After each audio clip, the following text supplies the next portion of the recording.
Pasintabi po sa mga naghahapunan, maselan po ang susunod na ulat. Patay ang isang taong gulang na batang babae matapos siyang magulungan ng dump truck sa sitio Tango, Barangay Lagtang, Talisay City, Cebu. Sa CCTV footage ng barangay, sakay ng motorsiklo ang bata kasama ang kanyang mga magulang nang mangyari ang trahedya kahapon. Ayon sa investigasyon ng mga traffic enforcer na lungsod, bumabiyahe ang pamilya sa likod ng isang dump truck nang biglang madulas ang gulong ng kanilang motorsiklo, dahilan para matumbang sa sasakyan at mabitiwan nung nanay yung kanyang anak at napunta po sa ilalim ng truck.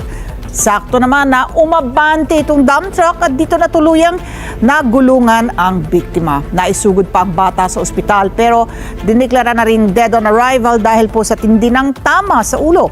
Sa pinakahuling report, sumuko naman po yung driver ng dump truck habang nakipag-areglo ang operator nito sa magulang ng biktima. Ngunit hanggang ngayon ay wala pa rin inilalabas na pahayag ang kaanak ng bata.